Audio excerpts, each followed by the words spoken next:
தேமுதிகவுக்கு 10 தொகுதி பார்த்துக்கோங்க, விசிகாவுக்கு 8 தொகுதி பார்த்துக்கோங்க. இலக்கியத்துல 10 பாட்டும் இருக்கு, 8 தொகையும் இருக்கு.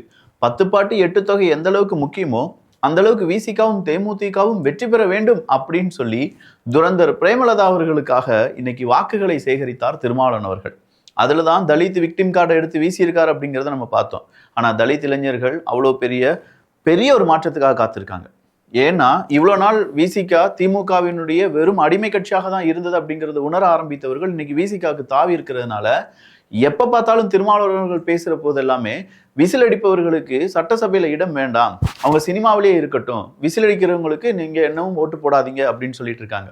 உண்மை என்ன தெரியுமா சார்? இன்னைக்கு விசில் அடிக்கிறவங்களை கூப்பிட்டு வச்சுதான் சார் உங்க திமுகவை பாடம் எடுத்துட்டு இருக்கு. ப்ராமிஸ் ராஜ், பிரைட்னஸ் ராஜ் இப்படின்னு சொல்லி ஏகப்பட்ட பேரை கூப்பிட்டு வச்சிருக்காங்க. இதெல்லாம் விட இன்னும் கொஞ்சம் ட்விஸ்ட் எல்லாம் இருந்துச்சு பார்த்துக்கோங்க. அது என்ன அப்படிங்கிறதா இந்த ஒரு பதிவுல பார்க்க போறோம். இது ஆழமான அரசியல் சதுரங்கம்.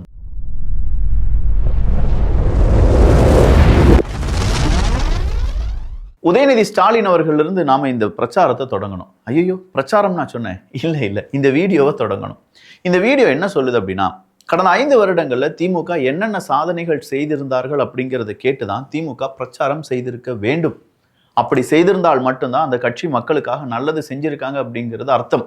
மக்கள்கிட்ட ரொம்ப ஸ்ட்ராங்கா மக்கள் கூட கனெக்ட் பண்றதுக்கு இவ்வளவு நாள் அவங்க செய்த திட்டங்கள், அவங்க செய்த நல உதவிகள், அதனால ரொம்ப பெரிய அளவுல நன்மை அடைந்தவர்கள் இப்படின்னு சொல்ற லிஸ்ட் எடுத்து பேசியிருக்கணும். ஆனா எல்லா கூட்டத்திலும் உதயநிதி அவர்கள் பேசக்கூடிய 2 டைலாக் இருக்கு. நான் தோத்தாலும் பரவாயில்ல டிஆர்பி ராஜா ஜெயிக்கணும், நான் தோத்தாலும் பரவாயில்ல இந்த வேட்பாளர் ஜெயிக்கணும் அப்படின்னு சொல்லிட்டு இருக்காங்க. இதுல என்னன்னு புரியுது?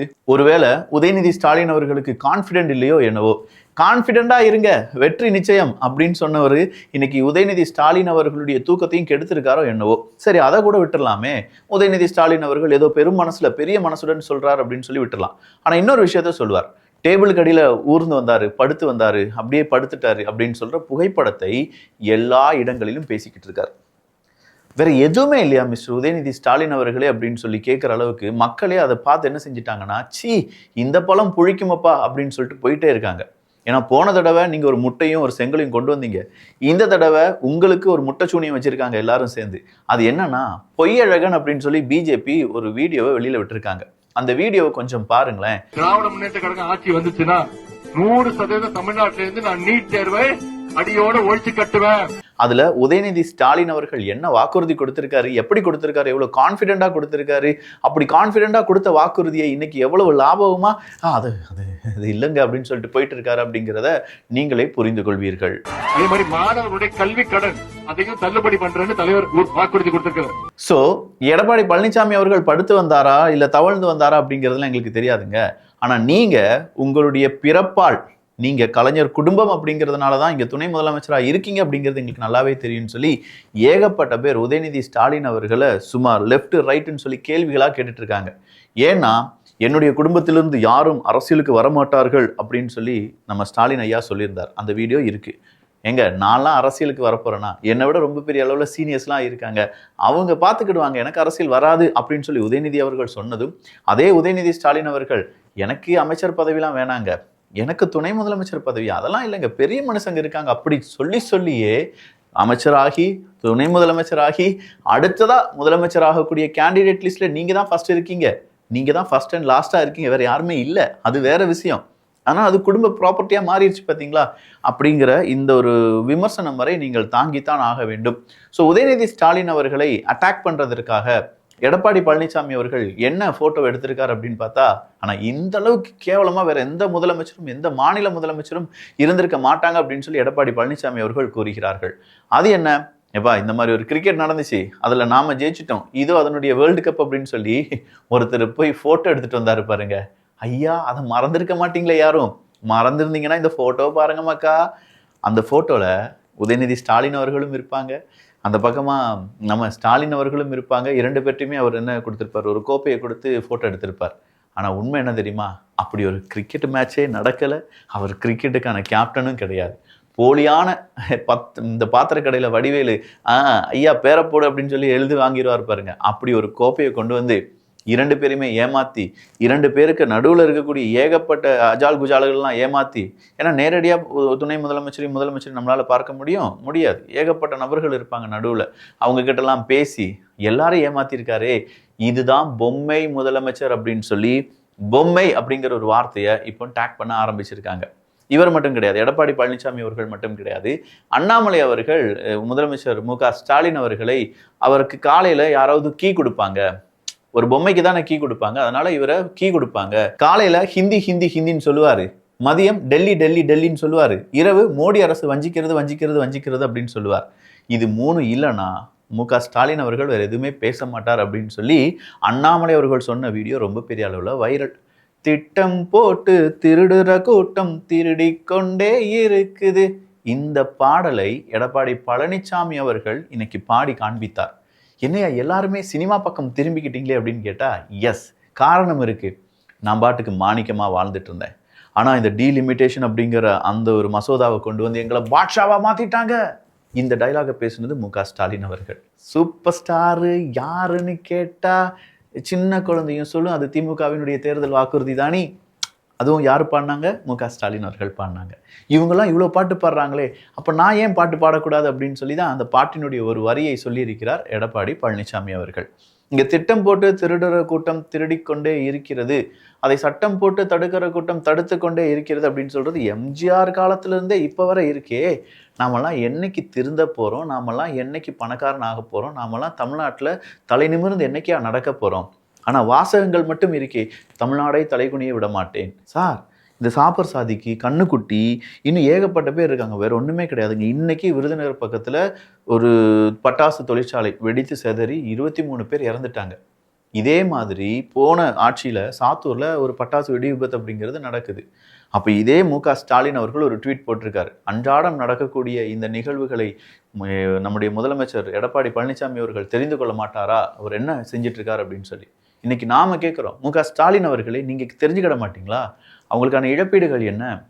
ஏன்னா அவர் சொன்னாரு, அவர் செய்யலை அப்படின்னு சொல்லி அவரை நாங்கள் மாத்திட்டோம். இன்னைக்கு நீங்களும் அதே விஷயத்த செய்யறதுனால நாங்கள் உங்களை மாத்திட்டோம்னா பாவம் இல்லையா? அடுத்த 5 வருஷத்துக்கு நீங்க எதிர்கட்சியாவோ இல்லாட்டி அடுத்தடுத்த பதவியிலையோ இருக்க வேண்டாமா? மக்களாகிய இங்க இருக்கக்கூடிய தமிழ்நாட்டு மக்கள் எல்லாருமே கடும் கோபத்துல இருக்காங்க.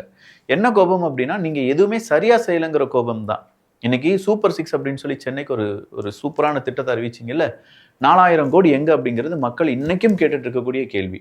ஏன்னா 80% நிறைவேறிவிட்டது, 70%, 100%, 99%, 90% அப்படின்னு சொல்லி மாத்தி எத்தனை மாத்தி நான் சொல்லிட்டேன். இதே மாதிரி அத்தனை முறை மாத்தி நீங்க பேசியிருக்கீங்க. நீங்க மட்டும் கிடையாது, உங்க கட்சியை சார்ந்தவங்களும் பேசியிருக்காங்க. இங்க அஜித்குமார் அவர்கள் கொலை செய்யப்பட்டார் தெரியுமா? உங்க காவல்துறை அதிகாரிகளால். இங்கே துப்பாக்கிச்சூடு நடத்தி ஸ்டெர்லைட்ல நடந்த அந்த தாக்குதல், அந்த கொலைகள் எவ்வளவு கொடூரமானதோ அதை விட பல மடங்கு கொடூரமானது அஜித்குமார் அவர்கள் கொல்லப்பட்டது. ஏன்னா சாத்தாங்குளம் விஷயம் ஏடிஎம்கே பீரியட்ல நடக்குது, நாங்கெல்லாம் கொந்தளிக்கிறோம். அஜித்குமார் விஷயம் டிஎம்கே பீரியட்ல நடக்குது, நாங்கெல்லாம் கொந்தளிக்கிறோம். ஆனால் கொஞ்சம் பேர் தான் கொந்தளிச்சாங்க, கொஞ்சம் பேர் வாயை மூடிட்டு இருந்தாங்க. அவனுக்கெல்லாம் ஊடகம் அப்படிங்கிற பேர்ல இங்கே உலா வந்துட்டு இருக்காங்க. ஆனால் அந்த உலாலாம் இன்னைக்கு மக்கள் சும்மா உருன்னு வச்சு செஞ்சுட்டு இருக்காங்க. அத்தனை டிவியும் மக்கள் நிராகரிக்க ஆரம்பிச்சுட்டாங்க. ஒரு டிவி சேனலுக்கும் டிஆர்பி ரேட்டிங் கிடைக்காதுன்னு சொல்லிட்டு இருக்காங்க. தயவு செஞ்சு இந்த நேரத்தில் நல்லவங்க யாராவது சேர்ந்து ஒரு நியூஸ் சேனல் ஆரம்பிச்சு மக்களுக்கு தேவையான நியூஸ் எல்லாம் கொடுத்தாங்கன்னு வச்சுக்கோங்க, நம்பர் 1 சேனலாக மாறும். நான் அடிச்சு சொல்லுவேன். ஏன்னா அங்கே ஒரு வெற்றிடம் அப்படிங்கிறது இருக்கு. நியூஸ் சேனல்ல சரி, நமக்கு நல்ல தகவல் கொடுக்கறது சரி, உலக அரசியல் பேசுறதா இருக்கட்டும், நல்ல ஹிஸ்டரி சேனலாக இருக்கட்டும், இது எல்லாம் சேர்ந்த ஒரு சேனல். மனசுல ஆசை இருக்கு, அப்படி ஒரு சேனலை ஸ்டார்ட் பண்ணி நல்ல யங்ஸ்டர்ஸுக்கு செம்மையான ஐடியாவை கொடுத்து இங்க இருக்கக்கூடிய தமிழக மக்களை வேற லெவல் யோசிக்கிற திறமையா கொண்டு வரணும்னே. இது காசு இல்லாத நாம யோசிச்சு பிரயோஜனம் கிடையாது. காசும் அதிகாரமும் இருக்க யாராவது சில நபர்கள் சேர்ந்து யோசிச்சாங்கன்னா ரொம்ப நல்லா இருக்கும் என்பது தாழ்மையான வேண்டுகோள். நான் தான் ஆட்சிக்கு வரப்போறேன், 1000 ரூபா கிடையாது, மாசம் 2000 ரூபா கொடுக்க போறேன் அப்படின்னு சொன்னாரு பாருங்க எடப்பாடி பழனிசாமி அவர்கள். ஏன்னா திமுக இப்ப தேவையில்லாத ஒரு வதந்தியை பரப்பிட்டு இருக்காங்களாம். என்னன்னா, அதிமுக ஆட்சிக்கு வந்த பிறகு மாதம் 1000 ரூபாய் பெண்களுக்கு இந்த 2 வருஷமா கொடுத்துட்டு இருக்காங்க பாருங்க. நோட் யுவர் இந்த பாயிண்ட நோட் பண்ணுங்க யுவர் ஆனர். 2 வருஷமா தான் கொடுத்துட்டு இருக்காங்க. ஏன் விக்கி இப்படி சொல்ற? அவங்க 5 வருஷமா ஆட்சி செஞ்சாங்கல்ல, அப்போ மாதம் 1000 ரூபாய் 5 வருஷமா தான் நான் கொடுத்துருக்கணும்னு கேட்டால், இல்லை சார், ஃபர்ஸ்ட் 2 வருஷம் அதுக்கான நடவடிக்கை எடுத்துட்டு இருக்கோன்னு சொன்னாங்க. கடைசியா தகுதின்னு உள்ள கொண்டு வந்தாங்க. தகுதி வாய்ந்த பெண்கள் அப்படின்னு சொல்லி ஒரு ஒரு 1.5 கோடி பெண்களை நிராகரிச்சுட்டாங்க. ஒரு ஒரு 1லேருந்து 1.5 கோடி பெண்கள். இப்போ வெறும் 1 கோடியே 15 லட்சமோ 20 லட்சமோ பெண்களுக்கு மட்டும்தான் என்ன கொடுத்துட்டு இருக்காங்களாம், இந்த 1000 ரூபாயை கொடுத்துட்டு இருக்காங்க. அப்ப இந்த தகுதி அப்படின்னு சொன்னதை நீங்க சொன்னீங்க பார்த்தீங்களா, அங்கேயே பாதி மகளிரினுடைய ஓட்டை இழந்து விட்டீர்கள். இப்ப மறுபடியும் 1000 ரூபாய் கொடுக்க மாட்டாங்கன்னு சொல்லி எடப்பாடி அவர்கள் மீது பொய் சொல்றாரு. நாங்க 2000 ரூபாய் கொடுக்க போறோம்னு சொன்னாங்க பாருங்க. அங்க இருக்கக்கூடிய தொண்டர்கள் எல்லாம் ஃபுல் குஷியில இருக்காங்கிறத இன்னைக்கு எல்லாரும் ட்வீட் போட்டு கொண்டாடிட்டு இருக்காங்க. பீப்புள் கேவ் உதய்னா பிக் பல்ப் அப்படின்னு சொல்றத பார்த்தேன். எஸ், நீங்களே தொகுதி பக்கம் வரமாட்டீங்க அப்படின்னு சொல்லி அங்கிருந்து ஒருத்தர் கேட்க, நான்லாம் வந்துட்டு தான் இருக்கேன் அப்படின்னு சொன்னாரு பாருங்க உதயநிதி ஸ்டாலின் அவர்கள். வருடம் முழுக்க உங்களோட வாழக்கூடியவர் இந்த மண்ணின் மைந்தர். நானே வந்தேன், சும்மா சொல்லாத. இதை விட இன்னொரு ஒரு பெரிய விஷயம் இருக்கு. பெண்கள் இடுப்பை பத்திலாம் தப்பா பேசின ஒருத்தன் இருக்கான். அவன் பேரு நல்லா லியோனி லியோனி லியோனி அந்த லியோனி பேசிட்டு இருக்கான். திடீர்னு பார்த்தா அங்கிருந்து ஏதோ ஒரு பல்பு, இல்ல பல்பு கிடையாது, பாட்டில், அதுவும் சோடா பாட்டில் வந்து விழுகுது.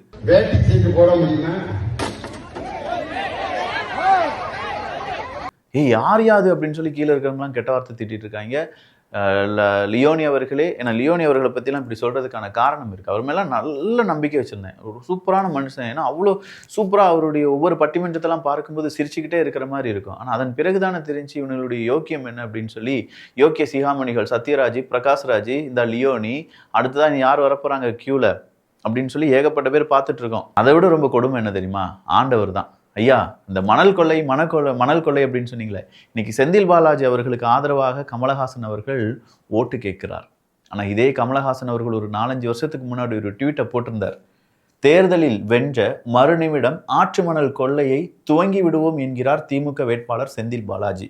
எங்கள் பெருந்துறை வேட்பாளர் நந்தகுமார் மணல் கொள்ளையை எதிர்த்து நீதிமன்றம் சென்று வாதாடி வென்றவர் அப்படின்னு சொல்லி மக்கள் நீதி மையம் தொடங்கிய போது அவர் போட்ட ட்வீட் இன்னைக்கு அவருக்கே நம்ம போட்டு காண்பிக்க வேண்டிய நிலைமையில தான் அவருடைய நிலை இருக்கிறது என்பது ரொம்ப வருந்தத்தக்கது தான். திருப்பத்தூரில் திமுக அமைச்சர் பெரிய கருப்பன் ஓட்டு கேட்க சென்ற போது பொதுமக்கள் சூழ்ந்து எங்களுக்கு எதுவுமே செய்யலன்னு கேள்வி கேட்டதற்கு திமுகவினர் அந்த மக்களை தாக்கியுள்ளனர் அப்படிங்கிற ஒரு செய்தி வெளியாகி இருக்கிறது. இதெல்லாம் கண்டனத்துக்குரியது.